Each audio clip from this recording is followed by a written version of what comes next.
나해고군은 정직원에게 노동조합에 관해 이야기하였고 노동조합의 결성 원인을 제공하였습니다.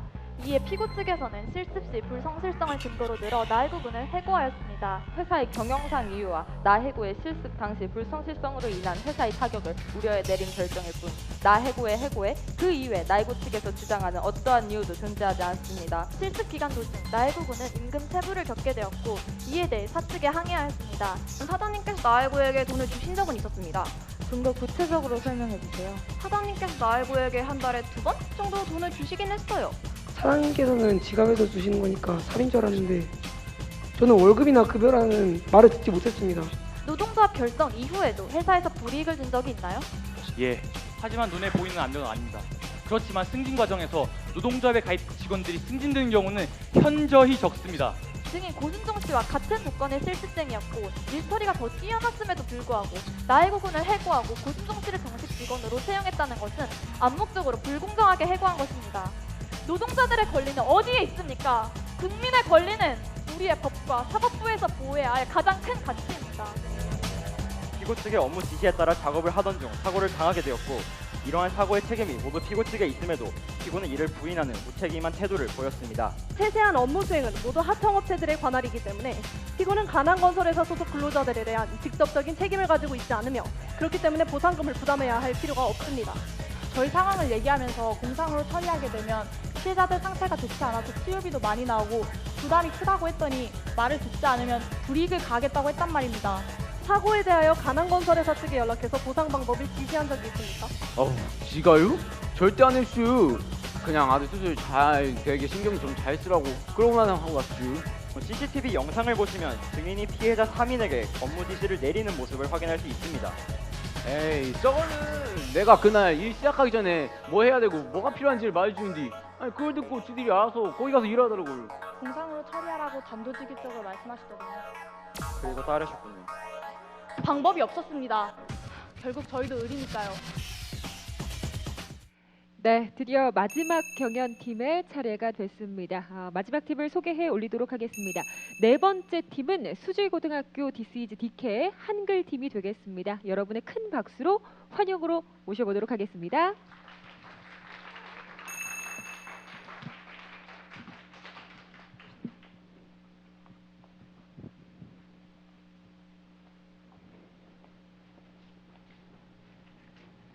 하나, 둘, D.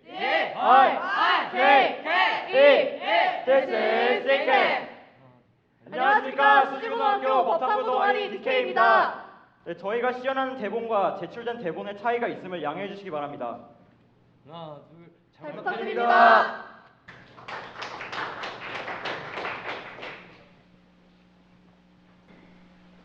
예, 마지막 팀 저희 수지고등학교 DCG DK팀의 사건 개요를 간략하게 설명해 드리겠습니다. 가난건설 소속 근로자 3인은 부자건설 현장 소장의 지시로 작업 중 불의의 사고를 당하게 됩니다. 부자건설사의 압박으로 산재보험이 아닌 공상 처리를 한 가난건설의 대표는 그로 인한 재정적 어려움을 겪게 되었으며 사고의 책임이 부자건설에도 있다고 주장하며 이 재판을 청구하게 됩니다. 반면 피고는 모든 책임의 소재를 부인하고 있습니다. 지금부터 재판을 시작하겠습니다.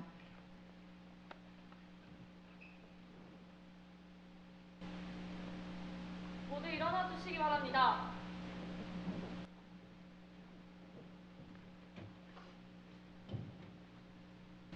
모두 자리에 앉아 주시기 바랍니다. 지금부터 2017년 10월 26일 서울중앙지방법원 제1민사부 재판을 열겠습니다. 사건 번호 2017 가압 제2892호 건설공사 현장에서 일어난 산업재해에 대한 책임 인정과 보상금 분할 부담 청구 사건입니다. 먼저 출석 여부를 확인하겠습니다. 원고 소송 대리인 출석하셨습니까? 네, 원고 측 소송 대리인 포카리입니다. 피고 소송 대리인 출석하셨습니까? 네, 피고 측 소송 대리인 2%입니다. 원고 소송 대리인 소장 및 준비 서면의 제출 요지는 무엇입니까? 네.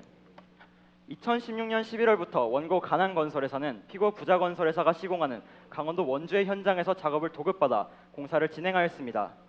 한편 2017년 4월 11일 원고 측 소속 근로자 3인은 피고 측의 업무 지시에 따라 작업을 하던 중 사고를 당하게 되었고 이러한 사고의 책임이 모두 피고 측에 있음에도 피고는 이를 부인하는 무책임한 태도를 보였습니다. 또 피고는 원고 측의 의사와는 전혀 상관없이 피고 측의 보상 방법으로 공상 처리를 강요하였으며 이러한 피고의 갑질은 원고에게 심각한 재정 위기를 초래시켰습니다. 현재 원고는 피해자들에게 지급되어야 할 보상금조차 제대로 조달할 수 없는 상황이 되었으며 그렇기에 원고는 피고에게 이번 사고의 책임을 묻고 현재까지 피해자들에게 지급된 5천만 원과 또 이후 지급될 보상금에 대한 부담을 청구하는 바입니다. 이상입니다. 피고 소송 대리인 제출한 답변서 및 준비 서면의 요지는 무엇입니까? 피고 부자건설회사는 항상 현장의 근로자들을 최우선으로 생각하는 기업으로 피고 역시 이번 사고에 대해 안타깝게 생각하며 피해자들에게 위로의 뜻을 전하는 바입니다. 하지만 이와는 별개로 원고 가난 전문 건설업체가 주장하는 것은 사실과는 무관한 것입니다. 우선 원고 가난 건설회사 측에게 부담하기 어려운 과도한 보상금을 초래한 공상 처리는 피고 측에서 전혀 개입한 사실이 없으며 이는 오히려 원고 측에서 산재를 은폐시키기 위한 행동으로 보입니다. 또 한편 세세한 업무 수행은 모두 하청업체들의 관할이기 때문에 피고는 가난건설회사 소속 근로자들에 대한 직접적인 책임을 가지고 있지 않으며 그렇기 때문에 보상금을 부담해야 할 필요가 없습니다. 따라서 원고 측의 청구를 기각하여 주시기 바랍니다. 이상입니다. 그럼 쟁점을 정리해 보도록 하겠습니다. 원고 측 주장은 피해자들에게 내려진 업무 지시가 피고 측에서 나왔고 사고의 원인 역시 피고 측의 관리 미숙으로 보아야 하기 때문에 산업재해 사고에 대한 책임이 피고에게 있다는 점, 피고 측 주장은 원고가 주장하는 것과는 달리 전부 사실이 아니며 피고는 이번 사고와는 무관하기 때문에 원고 측의 요구처럼 사고의 책임을 지고 보상금을 부담할 이유가 없다는 것이 이번 재판의 쟁점입니다. 양측 맞습니까? 네, 모두 맞습니다. 좋습니다. 양측 모두 증인 및 증거 신청을 해주시기 바랍니다. 네. 원고 측에서는 산업재해 사고 피해자 김장남 씨, 슬픔건설 다시마 씨와 원고 당사자 나 대표 씨를 증인으로 신청합니다. 다음으로 피고 측 증인 및 증거를 신청해 주시기 바랍니다. 저희 측은 부자건설회사의 현장 소장 오덕배 씨, 건축시공기술사 조철왕 씨를 증인으로 신청합니다. 좋습니다. 그러면 원고 측은 다른 증거가 더 있다면 마저 증거를 신청해 주시기 바랍니다. 네, 원고 측에서는 피고에게 이번 사고에 직접적인 책임이 있고 또 원고에게 보상 방법으로 공상 처리를 강요하며 심각한 재정 위기를 초래하였다는 것을 입증하기 위해 갑제 1호증으로 공사 현장 내 CCTV 영상을, 갑제 2호증으로 원고의 문자 메시지 분석 보고서를, 갑제 3호증으로 보상 과정 보고 이메일을 신청합니다. 이상입니다. 알겠습니다. 피고 측도 다른 증거가 더 있다면 증거를 신청해 주시기 바랍니다. 피고 측에서는 을 제1호증으로 가난건설회사와 피해자 3인의 공상처리 합의 계약서를, 을 제2호증으로 슬픈건설회사의 근로자 관리 대장과 을 제3호증으로 부자건설회사의 협력업체 감사 보고서를 증거로 신청합니다. 좋습니다. 증인과 증거는 모두 채택하겠습니다. 이상으로 변론 준비 기일을 마치겠습니다. 변론 기일은 2017년 11월 11일 오후 2시입니다. 모두 자리에서 일어나 주시기 바랍니다. 모두 자리에 앉아 주시기 바랍니다. 사건 번호 2017 갑 제2892호 건설공사 현장에서 일어난 산업재해에 대한 책임 인정과 보상금 분할 부담 청구 사건에 대한 변론 기일을 시작하겠습니다. 누가 출석하셨습니까? 원고 당사자 나 대표와 증인 김장남, 다시마, 원고 측 소송 대리인 포카리 변호사 출석했습니다. 피고 측 증인 오덕배, 조철왕, 피고 측 소송 대리인 이프로 변호사 출석했습니다. 증인 신문 시작하겠습니다. 원고와 증인들은 모두 앞으로 나와주세요.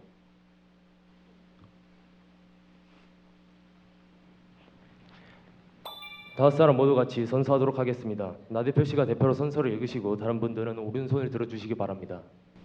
선서 양심에 따라 숨기거나 보태지 아니하고 사실 그대로 말하며 만일 거짓말을 하면 위증의 벌을 받기로 맹세합니다. 증인 나정배. 원고 나 대표 씨 증인석에 앉으시고 나머지 증인들은 법정 밖 대기실에 있다가 호명하면 증인석에 앉아주시기 바랍니다. 원고 당사자 신문 시작하세요. 네, 원고 본인 소개를 해주시기 바랍니다. 네, 저는 가난건설업체 대표 나 대표입니다. 그럼 원고가 알고 계신 사고 당시 현장 상황에 대해서 설명해 주시겠습니까? 저도 저희 현장 소장한테 단편적으로 보고를 받았기 때문에 자세한 내용은 잘 모르겠습니다.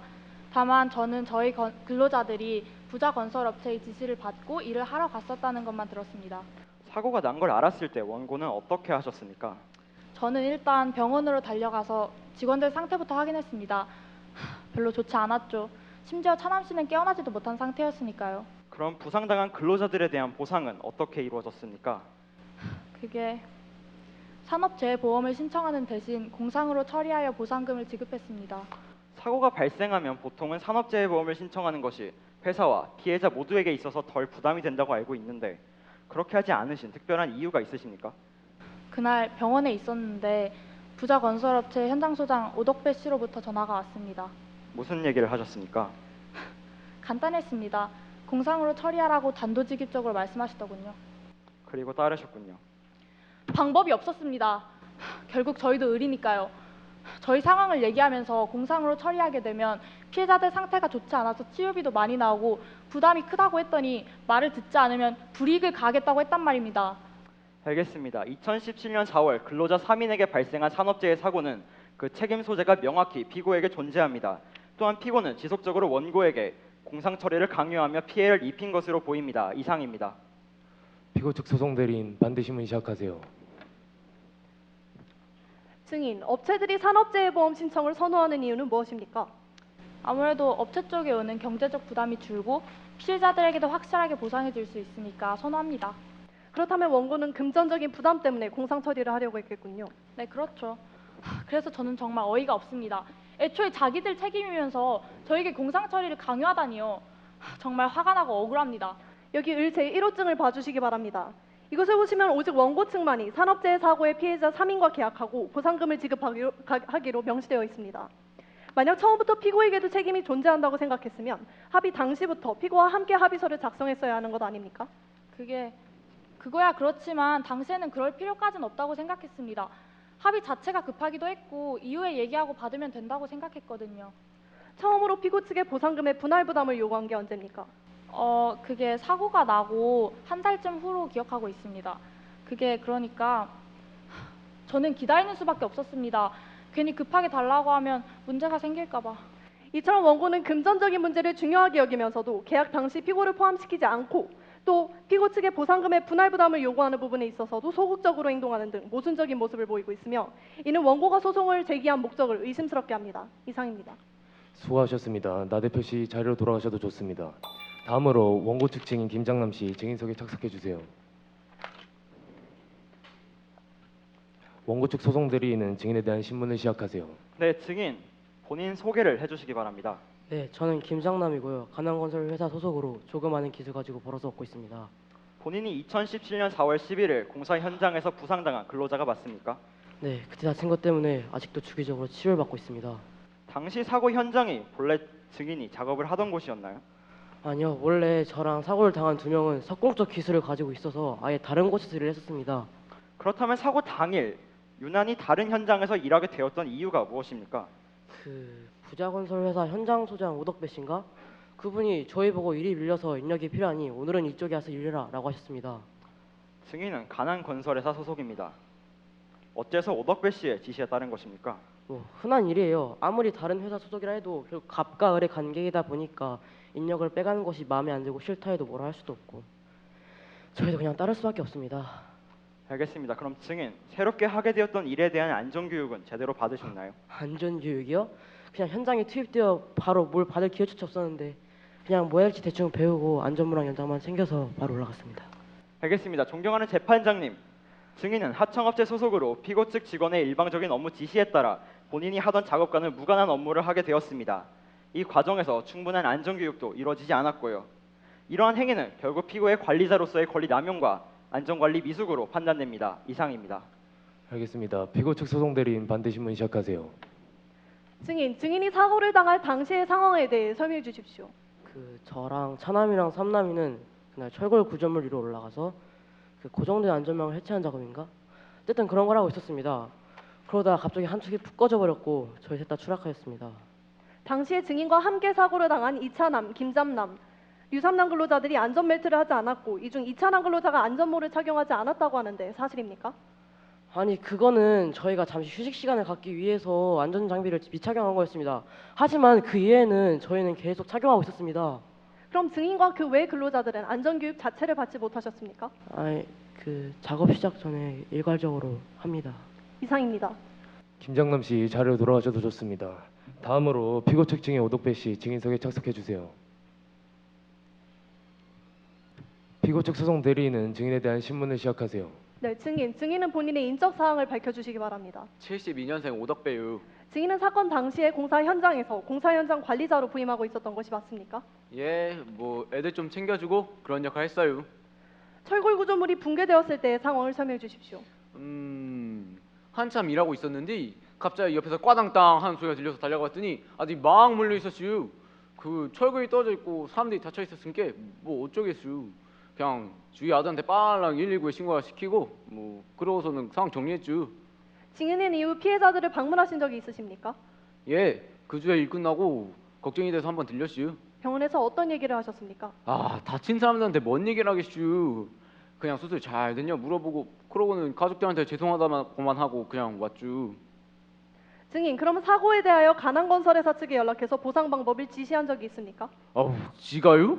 절대 안 했슈. 그냥 아들 수술 잘 되게 신경 좀 잘 쓰라고 그러고만 하고 왔슈.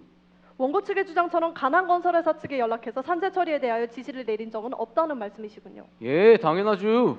결국 공상 처리를 하게 되었는데 이에 대해 알고 계셨습니까? 나중에 보니까 다들 공상 처리했다고들 하더만. 그래서 알았죠. 재판장님, 이처럼 오덕배 씨는 피해자들의 사고를 목격한 한 개인의 목적에서 최선을 다했습니다. 하지만 원고의 주장과는 달리 공상 처리를 강요한 것 역시 사실이 아니며 오히려 이는 원고가 피해자에게 책임과 경제적 부담을 전가하는 행위로밖에 보이지 않습니다. 이상입니다. 원고 측 소송 대리인 반드시 문 시작하세요. 네. 증인은 부자건설회사가 시공하는 현장에서 총 관리 및 감독을 맡고 있는 것이 맞습니까? 예, 맞아요. 그렇다면 증인, 현장에서 발생하는 사고나 그 외의 문제들은 모두 증인의 책임하에 놓이는 것이 맞습니까? 뭐 거의 다 그렇지만 꼭 다 그런 것은 아니에요. 뭐 예를 들어 지금처럼 다친 거가 다른 회사 아들이면 그거는 나랑 상관없어요. 하지만 원고 측에 따르면 근로자들에게 지시를 내린 것이 증인 본인이라고 하던데요. 사실이 아닙니까? 아, 그거는 말도 안 되는 소리예요. 내가 왜 우리 아들도 아닌 사람들한테 이라 저래라 하겠어요? 갑제 1호증을 봐주시기 바랍니다. 네, 본 CCTV 영상을 보시면 증인이 피해자 3인에게 업무 지시를 내리는 모습을 확인할 수 있습니다. 증인, 근로자들에게 지시를 내리지 않은 것이 사실입니까? 에이, 저거는 내가 그날 일 시작하기 전에 뭐 해야 되고 뭐가 필요한지를 말해주는데 아니 그걸 듣고 지들이 알아서 거기 가서 일하더라고요. 그 뭐라고 해야 되나, 의사소통이 제대로 안 되었나? 그럼 아까 말씀하셨던 것처럼 지금처럼 의사소통이 제대로 되지 않아 문제가 발생한 경우 이 역시 현장 통제를 제대로 못하신 증인의 책임 아닌가요? 아니 그거는 아니지요. 앞서 증인은 보상 과정에 관한 조언 외에 원고에게 일체 공상 처리를 강요한 적은 없으셨다고 증언하셨습니다. 맞습니까? 아, 그렇다니까요. 갑제 2호증을 봐주시기 바랍니다. 원고와 오덕배 씨의 문자 메시지 분석 보고서를 보시면 산재 처리를 하려고 한다는 원고의 말에 증인은 알 것 다 아는 사람이 왜 그러냐는 등 부정적인 반응을 보이고 공상 처리를 유도하는 것을 확인할 수 있습니다. 증인, 공상 처리를 강요한 것이 아닙니까? 아니, 아들이 병원비가 하나도 많이 필요하다 하니까 공상 처리하면 더 낫지 않을까 해서 그냥 조언한답시고 얘기해 주는 거예요. 아니, 내가 이 바닥에서 몇 년을 굴렀는데 선배로서 그 정도 하나 못 해주겠슈? 그럼 선후배 관계 사이의 문자에서 불이익을 언급하신 이유는 무엇입니까? 아이, 일처리 하도 답답하게 하니까 그냥 한 말이죠. 아니, 솔직히 말해서 우리랑 별 상관도 없고 책임도 없는데 뭘 불이익을 주겠슈? 증인은 방금 본 사고가 피고에게 아무런 상관이 없고 책임이 없다고 말씀하셨는데요. 갑제 3호증을 봐주시기 바랍니다. 원고는 사고 발생 직후부터 증인에게 계속해서 보상 과정을 보고해왔습니다. 만약 피고에게 전혀 이번 사고에 책임이 없다면 보상 과정에 관여하고 개입할 이유도 없는 건 아닌가요? 글쎄요, 그건 나도 잘 모르지요. 본사가 하는 일이니까. 존경하는 재판장님, 피고 측 직원이 총 관리, 감독하는 현장에서 발생한 사고와 문제들은 모두 피고의 책임하에 놓인다고 볼 수 있습니다. 또 증인이 주장하는 권유가 증인의 사회적 위치와 고압적인 태도 등을 고려할 때 원고에게는 충분히 강요로 해석될 수 있는 점 고려해 주시기 바랍니다. 또한 보상 과정이 모두 보고되었고 피고가 이에 관여하고 개입한 점을 보아 피고 역시 이번 산업재해 사고에 대한 책임을 인정한 것으로 보입니다. 이상입니다.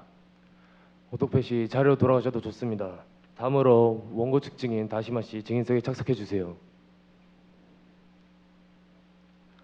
원고 측 소송 대리인은 증인에 대한 신문을 시작하세요.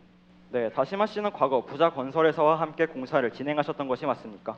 네, 저희 슬픔 건설회사는 부자 건설회사가 시공하는 현장에서 2년간의 계약을 체결하고 1년 3개월간 공사를 진행하였습니다. 그럼 증인이 2년간의 계약 기간을 모두 채우지 못했던 이유는 무엇이었습니까? 저희 슬픔 건설회사에서는 건설 도중에 사고가 나서 산재 처리를 하려고 했습니다. 그런데 부자 건설회사에서 공상 처리를 하라고 저희에게 압력을 주었고 저희가 이를 거부하자 일방적으로 계약을 파기하더군요. 네, 증인이 피고의 지시에 따라 공상 처리를 할 수 없었던 특별한 이유가 있습니까? 아시다시피 저희 회사는 부자 건설회사와는 달리 규모가 매우 작습니다.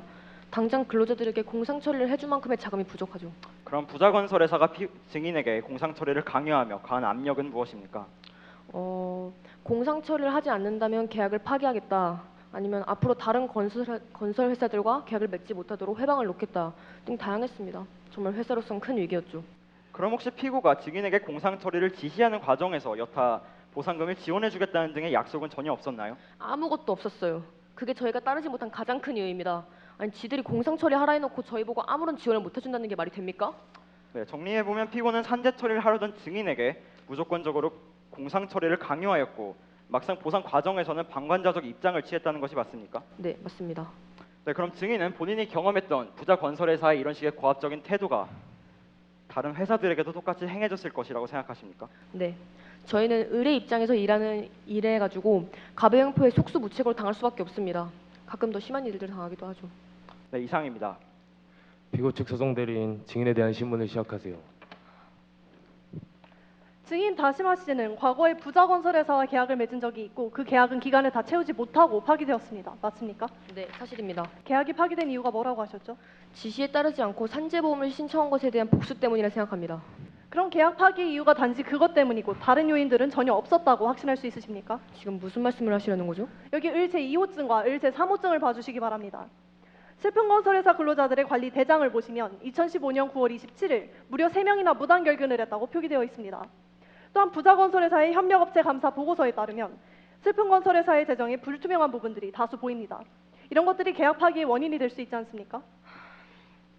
저희는 개인 사정으로 인한 결근이 있었지 몰라도 무단 결근은 절대 없었어요. 아니 현장 소장이 근로자들이 일단 없으면 무단 결근 처리를 해서 병가를 내 사람들조차 무단 결근으로 처리되는 게 일반적이었습니다. 그리고 그 재정 그건 정말 사실이 아닙니다. 저희는 부자 건설회사의 지시로 부재를 구매하느라 중간중간에 몇 번 돈이 안 맞았던 적도 있지만 그건 저희도 어쩔 수 없었습니다. 그렇다고 계약 파기가 저희 탓이라뇨. 그렇다면 아까 부자건설회사에서 공상 처리에 대해 압력을 가했다라고 말씀하셨습니다. 이에 대한 증거는 있으십니까? 아니요. 이처럼 증인은 또 업체 사이의 계약 파기의 원인이 피고의 산재 공상 처리 강요가 있었기 때문이라고 주장하지만 그 외에도 계약 파기의 실질적인 원인이 될 수 있는 증인 측의 근무 태만이나 횡령 등의 다른 요인들이 존재합니다. 또한 증인이 주장하는 사실들은 입증되지 않은 추측에 불과하다는 점을 고려했을 때 일련의 주장들은 신빙성이 있다고 보기 어렵습니다. 이상입니다. 다시마 씨 자리로 돌아가셔도 좋습니다. 다음으로 피고 측 증인 조초랑 씨 증인석에 착석해 주세요. 피고 측 소송 대리인은 증인에 대한 신문을 시작하세요. 네, 증인은 본인의 소개를 해주십시오. 저는 27년 경력의 건축시공기술사 조철왕입니다. 증인께서는 부자건설회사의 의뢰하에 추락사고 현장에서 조사를 진행하셨는데 사고의 원인이 무엇이라고 생각하십니까? 여러 원인들이 있을 수 있지만 가장 큰 원인은 근로자들의 안전의식 부족에 따른 행동들이라고 생각합니다. 말씀하신 근로자의 안전의식 부족에 따른 행동들에 대하여 구체적으로 말씀해 주십시오. 네, 우선 대표적인 행동으로는 근로자들이 작업을 하면서 안전벨트를 제대로 착용하지 않는 것입니다. 매번 고리를 풀었다가 이동 후에 다시 체결하는 과정이 번거로워서 이 과정을 무시하는 것이죠. 이런 경우 사고에 대한 책임은 누구에게 있습니까? 당연히 안전벨트를 제대로 착용하지 않은 근로자들에게 있다고 볼 수 있습니다. 원고 측 사고 당시 근로자들은 위험한 현장에서 작업하면서도 안전장비의 착용이 미흡했고 또한 주의를 기울이지 않은 것으로 보입니다. 그렇게 사고에 대한 책임은 근로자들에게 있다고 볼 수 있습니다. 이상입니다. 원고 측 소송 대리인 반대신문 시작하세요. 증인은 이번 추락사고의 원인으로 작업자들의 안전장비 미착용을 지목하셨는데요. 그 외에 추락사고의 가능성이 있는 다른 원인들은 없습니까? 다른 원인들로는 철골 구조물을 미흡하게 설치했다던가 구조물 자체에 결함이 있다던가 하는 부분들이 있습니다. 하지만 그런 경우는 매우 소수이죠. 네, 그럼 증인, 철골 구조물 자체에 결함이 있을 수도 있다는 부분에 대해서 조금 더 자세하게 설명해 주시기 바랍니다. 굳이 예를 들자면 강도가 낮은 철골을 사용한다던가 철골을 연결하는 데 사용되는 볼트의 품질이 좋지 않은 것을 사용한다던가 하는 부분들이 있겠죠. 하지만 철근은 300도 정도 이상에서부터 변형이 일어나기 시작하기 때문에 그런 구조물의 붕괴가 일어날 리가 없습니다. 현장에서 근로자들이 올라가 있던 철근의 이음새 부분의 볼트가 파손된 채로 발견되었다고 하던데요. 이런 경우에는 근로자들의 안전의식보다는 원자재 자체의 문제라고 의심하는 것이 더 합리적이지 않을까요? 재판장님, 지금 원고 측은 증인에게 유도 질문을 하고 있습니다. 인정합니다. 원고 주의해 주세요. 알겠습니다. 그럼 증인은 이번 구조물 붕괴 사고의 원인에 다양한 요인들이 추가로 작용했을 수 있다는 의견에는 동의하십니까? 네? 제가 사고 당시에 현장에 있었던 게 아니라 정확한 원인도 저도 잘 모르죠. 물론 구조물 붕괴에는 여러 요인들이 작용할 수도 있겠죠. 존경하는 재판장님, 보시다시피 철골 구조물의 붕괴에는 여러 원인들이 있을 수 있고 이를 현재 확신할 수 없기 때문에 이번 사고의 책임이 단순히 근로자들에게 있다고 확신하는 것은 어려운 것으로 보입니다. 이상입니다. 수고하셨습니다. 조초랑 씨 자리로 돌아가셔도 좋습니다. 이제 증인 신문을 모두 마치고 최종 변론하도록 하겠습니다. 먼저 원고 측부터 최종 변론 시작하세요. 네, 피고 부자건설에서는 협력업체 직원들을 임의로 그들이 본래 하던 작업 대신 다른 작업에 투입하였으며 안전교육조차 제대로 이루어지지 않은 것으로 보입니다. 이는 결국 심각한 사고로 이어지게 되었고 불행히도 부상을 당한 근로자들은 사고에 책임이 있는 피고가 모든 책임을 부인하고 전가하는 무책임한 모습만을 보게 되었습니다. 또한 피고는 원고 측에게 끊임없이 불리한 보상 방법인 공상 처리를 강요하며 심각한 손해를 끼쳤고 이는 결국 원고와 피해자들 모두를 위험에 빠뜨리게 하였습니다. 그렇기에 원고는 피고에게 이번 사고의 책임을 묻고 현재까지 피해자들에게 지급된 5천만 원과 또 이후 지급될 보상금에 대한 부담을 청구하는 바입니다. 이상입니다. 마지막으로 피고 측 최종 변론하세요. 건설 현장에서 피고는 원고의 주장과는 달리 피고에게 주어진 모든 의무들, 즉 현장 관리 및 안전교육 등을 성실히 해내었습니다. 그럼에도 불구하고 사고가 발생하였고 3명의 근로자들이 피해를 입게 된 것에 대하여 저희 측 역시 안타깝게 생각합니다. 하지만 근로자들이 안전모를 미착용하는 등 미연에 본인들의 안전을 제대로 신경 쓰지 않은 것으로 보이고 이러한 상황에서 작업 과실의 결과로 보이는 이번 사고는 원고 측의 책임이 더 크다고 판단됩니다. 또한 피고가 원고 측 근로자들에 대한 책임을 일체 지고 있지 않은 상황에서 원고가 뒤늦게 경제적 위기에서 벗어나려는 의도로 책임을 전가하고 분할 부담을 요구하는 것은 부당하다고 할 수 있습니다. 이와 같은 근거들을 이유로 원고 측의 청구를 기각하여 주시기 바랍니다. 이상입니다. 좋습니다. 이것으로 변론을 마치겠습니다. 선고는 2017년 11월 13일 오후 3시 하겠습니다.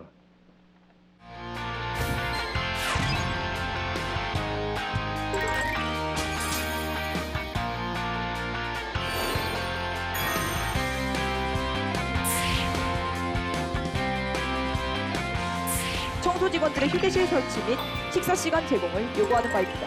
피고 현 대표에게 개인정보 무단 연락, 사생활 침해, 개인정보 오남용에 대하여 책임을 묻고자 합니다. 불확실한 정보를 통해 방송을 기획하고 이를 내보내 소비자들로 하여금 원고 측에 대한 부정적 심리를 가지게 하였다는 것입니다. 있습니다. 지금 피고 소속 대리인은 증인을 겁박하고 있습니다. 저기 시간표에 있는 내사수 시간은 진짜 어김도 없는 시간이라고요. 하지만 장례회 씨와 오솔 씨 모두 이 시간표에 대해 제한반을 당시 동의하지 않았습니까?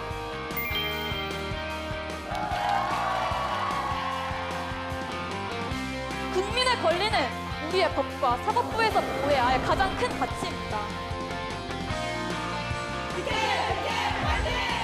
오늘도 화이팅!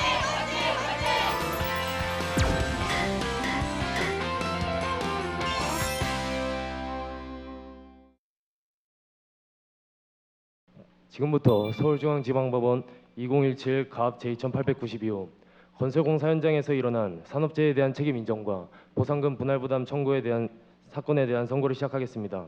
원고 출석했습니까? 네. 피고는 부자건설회사 측입니다. 본 재판부는 판결문을 낭독하겠습니다. 서울특별시 중앙지방법원 판결 사건 2017 갑 제2892호 건설공사 현장에서 일어난 산업재해에 대한 책임 인정과 보상금 분할 부담 청구 사건 원고 가난건설회사 대표, 나 대표, 소송대리인, 변호사, 복할이 피고, 부자건설회사, 대표, 무책임 소송대리인, 변호사, 2% 원심 판결 서울중앙지방법원 2017년 11월 13일 선고 주문 1. 피고는 원고에게 5천만 원 및 이에 대한 이 사건의 소장부본 송달 다음날부터 2018년 4월 25일까지는 연 5%에 그 다음날부터 다 갚는 날까지는 연 20%의 각 비율에 의한 돈을 지급하라. 2. 피해자 3인 김장남, 이차남, 류삼남에게 이후 지급되는 보상금 중 2분의 1은 원고가, 2분의 1은 피고가 각 부담한다. 3. 소송 비용 중 2분의 1은 원고가, 2분의 1은 피고가 각 부담한다. 4. 제1항은 같이 병할 수 있다. 이유 1. 사건에 관하여 원고 측이 제출한 갑 제1호증, CCTV 영상, 갑 제3호증, 보고 이메일 등의 증거를 통해 피해를 입은 원고 측 근로자 3인 김장남, 이차남, 류삼남에게 일어난 산업재해 책임이 일정 부분 피고에게 있으며 갑 제2호증, 원고의 통화, 문자 내용을 통해 원고가 산업재해 보상보험에 신청하는 대신 공상처리를 강행할 수밖에 없었던 책임이 피고에게 있음을 인정한다. 2. 청구 대금에 관하여 갑 제1호증과 김장남 증인의 증언을 보았을 때 사고의 근본적인 원인이 되었던 지시가 피고 측에서 내려졌으므로 근로자들의 실사용조를 피고로 본다. 실사용조로서의 피고는 산업재해보상법 제5조 1항과 2항, 제23조 3항에 따라 산업재해 사고의 책임이 피고에게도 있음을 인정한다. 그러나 피해 근로자들은 원고회사 소속으로 산업재해 사고의 책임이 온전히 피고에게 있다고 보기는 어려워 공상처리 이후 지급되는 보상금에 대한 원고의 전액부담 청구는 받아들이지 않는다. 3. 결론. 따라서 피고는 원고에게 금 5천만 원을 지급하고 피해 근로자 3인 김장남, 이차남, 류삼남에게 이후 지급되는 보상금의 2분의 1을 지급할 것을 명한다. 네, 그럼 지금부터는 질의응답을 진행을 하도록 하겠습니다. 네, 네, 고생하셨어요. 아유 이거 이게 어렵네요. 그 생각 잘 하지 못했던 부분에 대한 것이고 이런 청구가 가능할지에 대해서도 약간 고민은 있어요. 물론 제가 지식이 좀 부족하고 그러니까 이걸 충분히 이해를 못하는 걸 수도 있는데 일단은 그 내용에 앞서서 그냥 형식적인 걸 말씀드리면은 원심 판결을 쓰셨어요. 결국 원심 판결 서울중앙지방법원 2017년 11월 13일 선고. 원심이라는 거는 전에 있었던 재판을 얘기해요. 1심, 2심, 3심이 있으면은 1심은 2심의 원심이 되고 2심은 3심의 원심이 되죠. 근데 이 사건은 한 번 재판이 있었던 거예요? 아니요, 없었습니다. 그럼 원심 판결이라는 건 있을 수가 없죠. 네. 뭐 죄송하실 건 아니에요. 여러분은 앞으로도 무수히 많이 실수하실 텐데 저도 뭐 당장 오늘도 지금 심사평 하면서도 실수할 수 있고 저도 실수가 잘못은 아니에요. 아무튼 이 청구 원인이 결국 뭔지 잘 이해가 안 돼요. 근데 제가 공상 처리를 해서 부자 건설회사가 결국은 산재 보험 보험 요율이 원래 산재 처리를 했으면은 부자 건설회사가 부담했어야 할 앞으로 부담할 보험 요율이 인상되는데 인상되지 아니하는 이득을 얻었기 때문에 그거 상당을 피고가 원고한테 해야 된다는 것인지 아니면은 원고가 공상 처리를 해서 피해자들한테 돈을 다 지급했으니까 그거를 피고가 다 부담해야 된다는 것인지 후자인 것 같은데 후자라면은 그 근거가 뭐예요, 결국은? 첫째, 우선 근로자들이 사고를 당하게 되었습니다. 이 경우 이제 보통은 근로자들이 원고 측 소속이기 때문에 원고 측에서 모두 부담하는 것이 맞지만 이번에는 특수한 상황으로 피고 측 직원의 지시 하에 근로자들이 작업을 하던 중이어서 저희는 그 책임이 피고 측에 있다고 봤습니다. 근데 그와는 별개로 피고는 그 당시부터 본인들의 책임을 이미 인지하고 있는 상태였고 또 그 후에 일어날 앞서 말씀하신 것처럼 산업재해보험 료율의 인상 같은 걸 걱정해서 원고 측에게 모두 원고가 부담할 것을 명했지만 그럼에도 산재보험이 아닌 공상처리를 통해서 보상할 것을 요구를 했는데 이 과정에서 이제 원고 측에 너무나 많은 손해가 발생했고 또 이후에 원고는 피고 측에서 지시를 내린 만큼 그거에 대한 여타 다른 지원이 있을 줄 알았지만 그런 것들이 전혀 이루어지지 않았기 때문에 원고 측에서 제기한 소송입니다. 근로자가 다친 경우에 법률 관계를 뭐 잘 공부하셨겠지만은 제 짧은 지식으로는 일단은 가난 건설회사, 부자 건설회사가 같이 책임을 지고 근로자들한테 다만 내부적 분담 비율이 다를 것 같거든요. 그 부분을 한번 오늘 끝난 다음에 한번 고민을 한번 해보세요. 그래서 그 분담 비율에 따라서 피고가 예를 들어서 원고에게는 전혀 책임이 없다라는 취지로서 피고에게 돈 우리가 지불한 돈 다 네가 부담해라라는 취지였는지, 그렇다면은 뭐 차라리 뭐 그 내용이 좀 어느 정도 있겠지만은 그런 주장이라면은 그 산재 처리를 안 하고 공상 처리한 것이 문제가 될 건 없죠. 사실 뭔 얘기인지 이해되시죠? 네, 그러니까 그 부분에 대해서 막 우리 산재 처리 안 한 것에 대해서 엄청 여기서 많이 얘기를 했잖아요.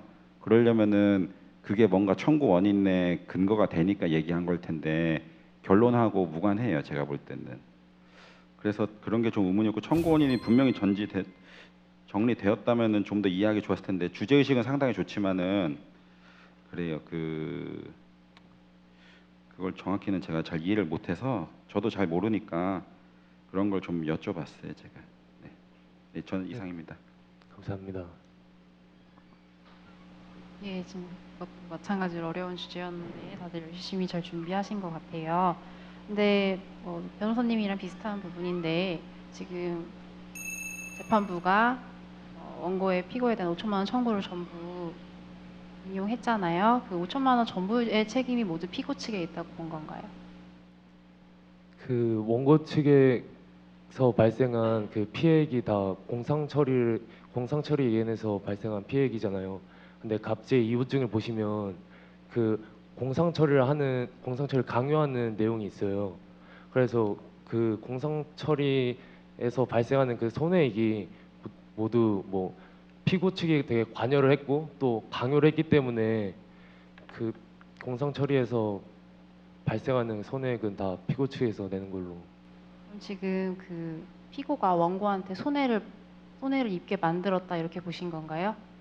네, 그것도 그 책임을 인정시키는 청구 외에 함께 제기된 소송이었어요. 아까 변호사님 질문이랑 비슷한 건데, 지금 이 사건은 일단 원고 측의 근로자인 직원들이 공사 도중에 사고를 입은 거잖아요. 그거에 대해서 이제 원고 측은 그럼 전혀 책임이 없다고 보시는 건가요?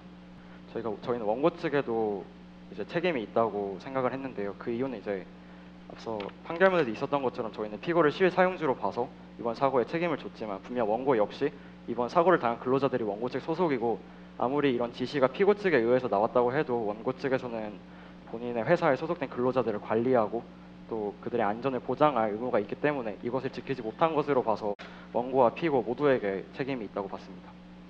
말씀하신 대로 지금 근로자들은 원고 회사 소속이기 때문에 원고가 당연히 책임을 지는 거는 기본이고, 피고에 대해서 추가적으로 책임을 묻는 거는 피고가 실사용자라는 거를 입증이 되어야 책임을 물을 수 있는 건데, 이제 그런 식으로 생각한다는 것을 다 알고는 계신 것 같은데, 지금 말씀하신 대로 공상 처리랑 산재 처리 부분에 너무 치중을 해서 그 부분에 대해서는 이렇게 설명이 듣기 전에는 좀 잘 파악하기가 어려워서 질문을 드려봤습니다.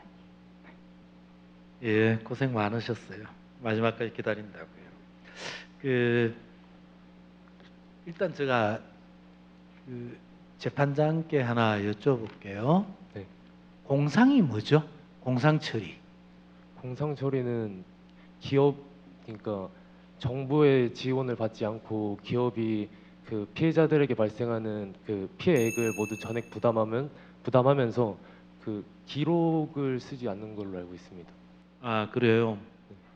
그러면 자, 여기에서 공상 처리로 보상금 지급하라고 그랬으면 지금 가난, 부자, 뭐 저는 별로 이런 개념은 안 좋아하는데, 어쨌든 가난에게 공상 처리로 비용 부담하라고 그랬으면 똑같이 말씀하신 것에 따라서 가난이 잘못을 해야 비용을 부담을 하겠죠.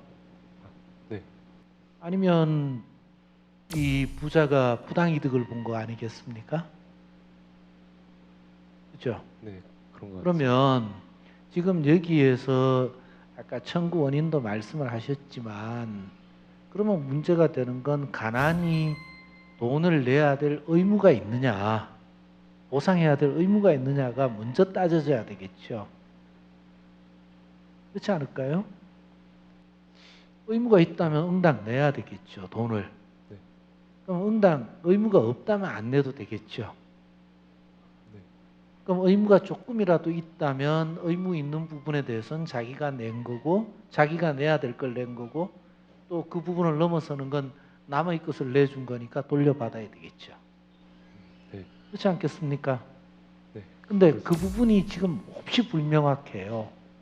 그 부분은 이제 앞에 사건 개요를 보시면 원고 측에서 소송을 제기하기에 앞서 우선 근로자들과 먼저 합의서를 작성하고, 그리고 그 이후에 피고 측에 그 보상금으로 지급된 부분에 대해서 요구한 것이 그 합의서 작성했다는 문제는 자기 자신의 책임을 인정했다는 이야기하고 동일시할 수 있는 건 아니라고 생각합니다. 예를 들어 제3자의 채무 변제가 될 수도 있는 거고, 아니면 제3자를 위한 계약이 될 수도 있는 거고, 합의서를 작성했다는 것 자체가 내가 무조건 나에게 책임이 있다라는 걸 인정한 건 아닐 수 있거든요. 또는 예를 들어 다른 법적 수단 속에서는 이게 강박에 의한 의사표시도 될 수 있고, 또는 진이 아닌 의사표시가 될 수도 있어요. 그런 여러 가지 방법들이 있는데 그 자체를 합의서 작성했다, 그러면 이렇게 청구할 이유도 없는 거죠. 만일 합의서 작성했으면 그럼 합의서가 항상 옳다고 그러면 뭐 하려고 부자에게 돈 돌려달라고 그러겠어요? 그렇지 않겠습니까? 자, 그 다음엔 두 번째에 보면, 아직까지 이제 다음번 여러분들이 작성할 때 한번 생각을 해보세요. 지금 여기 근로자들이 이제 뭐 재해가 됐을지 몰라도 이 사람들이 선택할 수 있는 구제수단은 굉장히 많습니다. 여러 구제수단들이 있는데 여러분들이 지금 이제 초점을 맞춘 건 유일하게 가난을 통해서 어떻게 공상 처리를 받아서 보상을 받았고, 그 다음에는 이제 부자에게 우리 전문 법적 용어로는 구상을 하는 방법. 사실은 이건 일종의 구상, 사무관리나 부당이득 반환 청구 소송인데 구상하는 방법 딱 하나만 집중을 했어요. 근데 실제 우리가 법률을 다루다 보면 특히 민사소송 같은 경우에는 가장 효율적이고 간단한 방법을 채택을 해서 청구를 하는 경우가 많습니다. 근데 지금 여러분들은 굉장히 복잡한 길들을 돌아가고 있거든요. 그러면 이런 경우에 여러분들이 이제 보는 시각이 어느 한쪽을 이렇게 통해서 보니까 더 쉬운 방법들, 더 효율적인 방법들이 많이 존재하는데 그걸 못 보고 있다는 거죠. 이게 이제 왜 이런 문제가 됐느냐? 여러분들이 지금 보면 거의 다 발굴을 했어요. 근로기준법도 찾았고 산업재해보험법도 찾았고 다 찾았어요. 민법도 찾았고, 그죠? 근데 뭐 여러 요인들, 시간적인 요인도 있을 거고, 또 아직까지 여러분들이 지금 고등학생이라는 성장계획 학생이라는 요인도 있을 거고, 여러 요인들 때문에 이제 그걸 못 캔 거죠.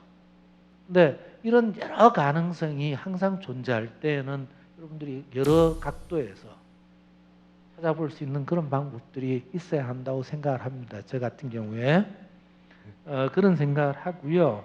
그래서 예를 들어 법률 같은 경우에 볼 때 앞에 세 팀에게도 똑같이 적용되는 말인데, 법률을 볼 때는 법률을 사실은 법을 공부하는 제일 좋은 방법은 법전을 어떤 법률이 있으면 처음부터 끝까지 읽는 거예요. 여러분들이 참고서나 누가 써놓은 걸 읽는 게 아니라 법률을 차례차례 읽다 보면 힌트를 그 속에서 잡을 수가 있어요. 근데 이제 여러분들이 그렇게 안 하고 시간이 급하다 해서 미뤄두니까 이제 못 찾아내는 거예요. 못 찾아내고 연결을 못 시키는 거예요. 그냥 제가 그 끝맺는 말 비슷하게 말씀을 드리면, 예를 들어 민법에 이런 게 쓰여져 있으면 산업재해보상법에 이런 게 쓰여져 있다, 서로 연결을 하는 거예요. 이런 연결하는 작업이라는 걸 오늘 앞팀 세 팀하고도 다 같이 생각해서 조금 더 넓은 시각에서 좀 위에서 바라볼 수 있도록 그렇게 노력해 주셨으면 하는 그런 바람이 있습니다. 고생 많이 하셨습니다. 감사합니다. 네, 감사합니다.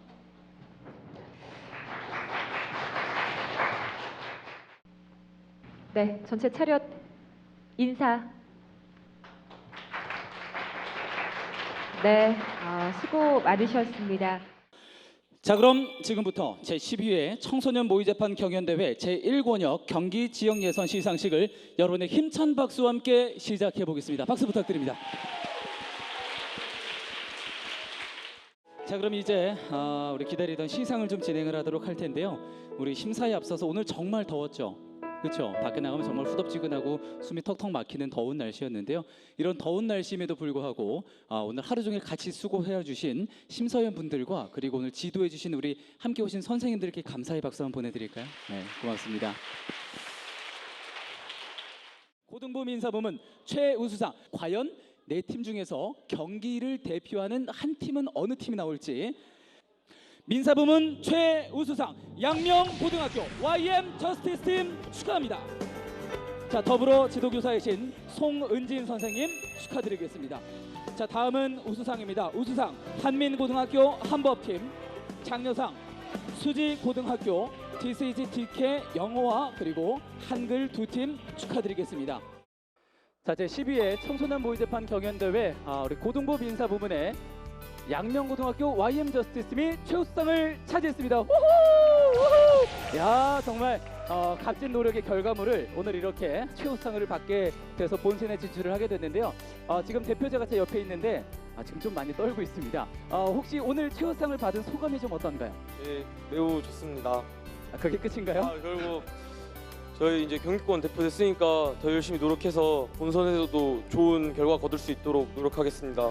자, 그럼 한 가지 질문을 더 드릴게요. 이제 우리 본선에서 만나게 될 텐데 본선을 위한 나만의 각오 혹시 어떤 게 있을까요? 네, 저는 지금까지 해왔던 것처럼 다 같이 열심히 노력해서 본선에서도 좋은 성적 거둘 수 있도록. 우리 확실한 팀워크를 위해서 다시 한 번 더 다져서 우리 본선 최우수에 도전을 하겠다. 좋습니다. 양명고등학교 YM 저스티스 팀 화이팅!